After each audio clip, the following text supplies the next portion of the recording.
Nesse livro a gente percebe o desespero do Patrick Rothfuss e ter prometido a gente uma história em 3 livros, mas ele se percebe no segundo livro basicamente onde ele estava no primeiro livro, um ou outro desenvolvimento, e aí eu realmente fico pensando, será que o terceiro livro vai ter 5.500 páginas? Bom, eu fui informado, né, eu não confirmei ainda a fonte, eu vou tentar deixar aqui, que ele vai dividir o terceiro livro em 2, né, mas aí ainda mais aumenta a minha insegurança de como vai seguir essa grande história do Kvothe. Oi, eu sou o Grinsauro e hoje eu queria falar aqui pra vocês sobre o segundo livro da saga, O Matador de Reis, The Kingkiller's Chronicle, também conhecido no primeiro livro como O Nome do Vento, uma grande saga de fantasia onde a gente acompanha a história do Kvothe, e basicamente a história do Kvothe contada por ele mesmo adulto, né? Então a gente tem aquela ideia meio que o que acontece, por exemplo, em How I Met Your Mother, onde a gente tá acompanhando a vida do Ted ali, ele contando pras crianças, mas enfim, é só o estilo de contação. Obviamente essas duas histórias não tem nada a ver uma com a outra, mas nesse segundo livro a gente tem um desenvolvimento do personagem e o foco é agora nos grandes feitos do Kvothe, né? Uma coisa que eu me surpreendi bastante foi a escolha do Patrick Rothfuss de ter mantido o Kvothe ainda na universidade. Eu realmente achava que por esse segundo livro as coisas já iam começar a acontecer de uma coisa diferente, forma diferente. Eu realmente achei que a história ia dar uma guinada para um outro lado e ser bastante diferente, porque no primeiro livro a gente foi prometido, né, que essa história seria contada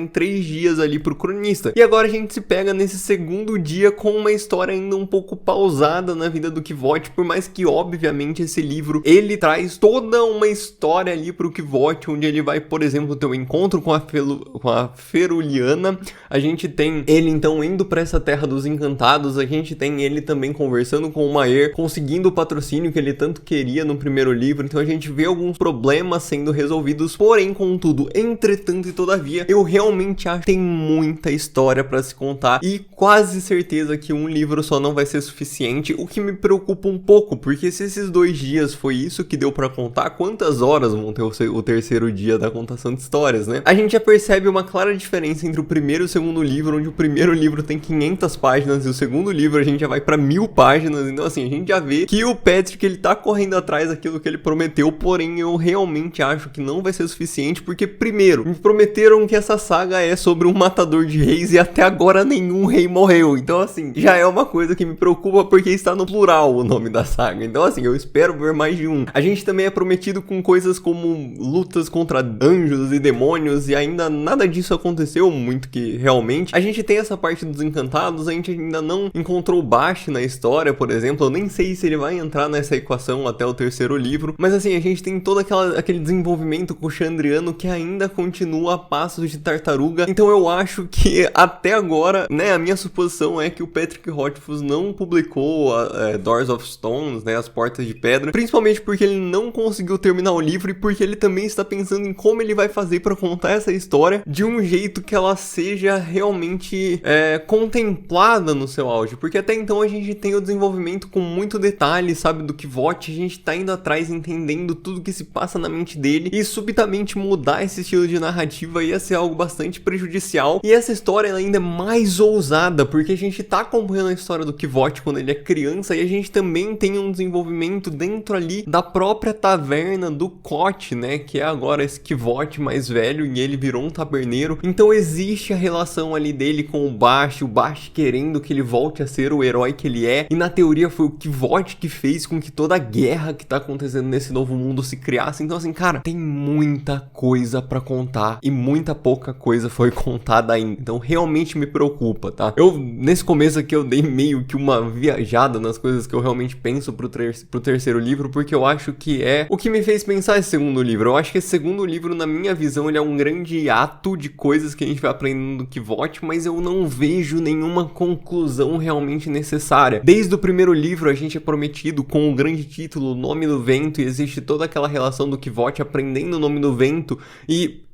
spoiler alert, a gente chega no final do segundo livro e a gente ainda não tem o Kvothe sabendo o nome do vento. Então assim, eu realmente me preocupo com a passada que vai ter que ter o terceiro livro, se for ser um só, né? Ele vai ter que ter pelo menos aí umas 4.000, 5.000 páginas pra contar toda essa história, não é possível. Ou a história vai ter que ser enxugada, o que realmente me preocupa. Então deixa aí nos comentários se você tem alguma opinião sobre como vai ser o terceiro livro da saga do Matador de Reis, do nosso grande Kvothe, porque é realmente uma coisa que me preocupa. Mas agora falando sobre esse segundo livro em específico, a gente vai ter uma história muito mais centrada no mundo em questão. A gente tem também o desenvolvimento do personagem. Aqui o Kvothe, ele vai sair um pouco desse ar da universidade, que eu acho que realmente era algo necessário para trazer pra história, porque a gente conhecia muito o Kvothe estudante, o Kvothe universitário, que fica ali na artificiaria, né, fazendo as suas coisas e tudo mais, e a gente não via necessariamente o como ele agiria em outras situações. A gente tem no primeiro livro, inclusive aqui vai ter spoiler do primeiro livro, se você não leu, eu recomendo que você vá ler, ou ver a minha review do primeiro livro, se você tiver interesse. Mas a gente tem então nesse primeiro livro aquela cena toda e tudo aquilo que acontece com o Dracos, né, que o Kvothe ele vai até uma cidade distante, porque na teoria aquela cidade ela teve uma invasão do Chandriano e ele vai atrás pra tentar descobrir quem é esse Chandriano. Isso é tudo que ele tá correndo bastante atrás, né, de saber quem é esse cara que assassinou a família dele. Então assim,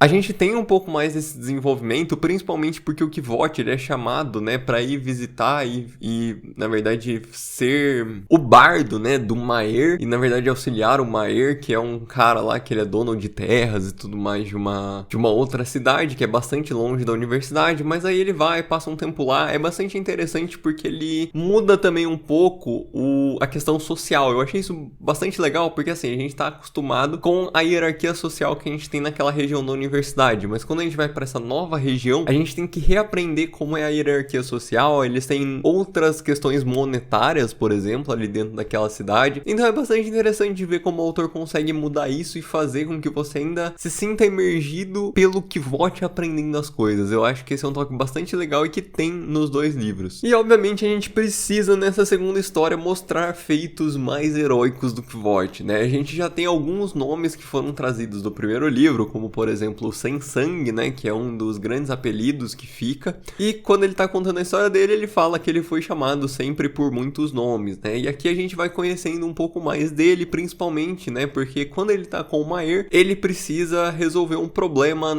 nas estradas, porque as estradas estão roubando os impostos, né? Tem vários ladrões ali que estão roubando a galera que pega os impostos pra esse Maer, e ele tá perdendo muito dinheiro. Então ele precisa da ajuda do Kvothe, junto ali com alguns outros soldados, né, que ele tem pra ir resolver esse conflito. Inclusive aqui a gente é apresentado a novos personagens que, sendo bem sinceros, eu não me lembro muito dos nomes deles. Eu lembro só de um específico que era do Tempe. O Tempe, ele é um Ademiriano, que é inclusive outra grande parte da história que a gente conhece, que é esse povo que basicamente é um povo extremamente forte e que luta muito bem. Inclusive eu vou falar deles um pouquinho mais pra frente, mas então a gente tem o Kvothe com esse grupo de pessoas que vai atrás desses bandidos. Essa parte em específico, onde ele vai atrás desses bandidos, eu achei uma parte mais entediante, assim, não achei tão legal a busca toda, sei lá, não. Eu achei necessário, mas assim, eu acho que dura muito tempo, eu acho que poderia ter durado um pouco menos de tempo. Enfim, mas aí ele encontra e tudo mais, né, a gente vê os feitos heróicos que ele faz, e depois disso a gente tem também um encontro com a Feruliana, que ele vai então pra Terra dos Encantados, fica lá, aí basicamente ele vira o Kvothe, que encontrou a Feruliana e depois voltou, e poucas pessoas não, quase ninguém faz isso, e quem faz isso ainda volta louco da cabeça, e o Kvothe não voltou, e aí tem toda aquela história, muito porque o Kvothe já é louco, então não tem como ele voltar mais louco. Enfim, existe toda essa questão, existe um pouco, é legal ver como é formada a mitologia do mundo, a gente aprende um pouco mais sobre os encantados, mas assim, foi uma parte também bastante rápida. Eu senti que nesse livro muitas coisas acontecem de forma muito rápida e não dá tempo de você apreciar tanto quanto você aprecia no primeiro livro, a universidade de forma geral, sabe? E logo depois da Feruliana a gente ainda vai pra uma outra parte do livro, que é exatamente onde o Kvothe vai ir pra essas terras do Ademiriano, onde ele vai aprender sobre as tradições, né? E vai aprender também a lutar, e aí tem toda aquela questão, será que ele é digno, né? O Tempe deveria ter ensinado ele, aí tem todo esse rolê, mas não, é o Kvothe, né? Então ele se mostra digno e tudo mais. Assim, é legal porque acrescenta mais a história do Kvothe, mas ainda cai no mesmo ponto que eu tô colocando aqui, que é que eu realmente achei que essa história, o jeito como ela é apresentada é bem um pace muito mais rápido, e na real o que me preocupa desse pace ser mais rápido é exatamente o que vai vir a seguir, sabe? É difícil a gente ler uma história onde o primeiro livro ele é tão lento no sentido de ser tão exploratório, sabe? A gente vê que o próprio autor, ele tá explorando o mundo junto com a gente e a gente parte para um segundo livro onde parece que ele já tinha os blocos de história que ele queria contar e foi encaixando eles ali no meio da história. Então a gente não sente tanto aquela exploração do universo, do mundo, a gente sente que o mundo ele é mais fechado. E é uma quebra do estilo de narrativa do Patrick Rothfuss. Então assim, existem pontos negativos, existem pontos positivos. Eu particularmente gostei da história, não tô falando aqui que eu não gostei, mas existem sim esses pontos de atenção, principalmente se você gostou bastante do jeito como a história é contada no primeiro livro. A história é bastante diferente nesse segundo livro, tá? E no final, obviamente, a gente tem o Kvothe voltando para a universidade e resolvendo todos os problemas do mundo. Agora ele não precisa se preocupar mais com dinheiro, ele não precisa se preocupar com mais nada. Agora ele pode só aproveitar a música dele, pode estudar mais, pode estudar com o Elodin para aprender os nomes das coisas. Então a gente vai, imagino que partir para esse lado onde ele tá aprendendo as coisas sem ter muita dificuldade ali, né? A gente sabe que a parte financeira para ele foi uma grande dificuldade no primeiro livro. E agora, no final do segundo, a gente não tem mais isso. Então assim, é realmente... É muito lento. Tanto que eu acho lento porque assim, a gente tem o Kvothe, o próprio Kvothe falando que ele entra na universidade numa idade que ninguém nunca tinha entrado. Eu acho que na verdade só uma pessoa conseguiu entrar na universidade antes dele, que acho que era com... Eu vou falar errado aqui, eu não lembro realmente a idade, mas 13, 14 anos, talvez, não lembro. Mas ele fala que ele foi um dos mais jovens a entrar e na idade em que muitos ainda não tinham conseguido entrar e já estava sendo expulso. Então, na minha cabeça, esse segundo livro, ele já não ia estar mais na universidade, a gente já tá vendo um Kvothe indo pra outros lados da história, sabe? Então, assim, eu realmente não sei muito bem o que esperar do terceiro livro. Eu gosto bastante do mundo, eu gosto bastante das ideias que o Patrick Rothfuss traz, tudo aquilo que ele construiu, eu acho muito maravilhoso, muito fantástico. Não vi nada igual, assim, é realmente muito sensacional tudo que ele constrói. Então ainda fico muito positivo esperando esse terceiro livro. E é aquele negócio, se ele quiser separar o terceiro livro em outros livros, que é muito provavelmente o que acho que vai acontecer, eu só acho que ele vai ter que tomar um pouco de cuidado em como ele vai contar essa história. Porque se, por exemplo, ele fizer, o terceiro dia vai durar mais uma trilogia de livros, eu acho que não faz muito mais sentido, sabe? Eu acho que foi daí só uma escolha ruim. Agora, se ele inventar alguma coisa que, sei lá, o cronista vai conseguir ficar mais dias ali e tudo mais, talvez seja uma solução. Mas eu ainda acho que qualquer solução vai ser um pouquinho forçada, sabe? Eu não sei se você tá entendendo o que eu tô querendo dizer, mas eu tenho realmente essa sensação de que ele vai ter que fazer escolhas muito boas. Eu vou ler independente, mas é isso. Bom, mas eu acho que é isso que eu tinha pra falar hoje pra vocês. Se você tem alguma opinião diferente da minha, deixa aí nos comentários. Se você tem alguma outra ideia do que vai acontecer nos próximos livros, também deixa aí nos comentários. E se você tiver recomendações de leituras, também deixa aí nos comentários, que eu sempre tô dando uma olhada. E é isso, um abraço e até a próxima.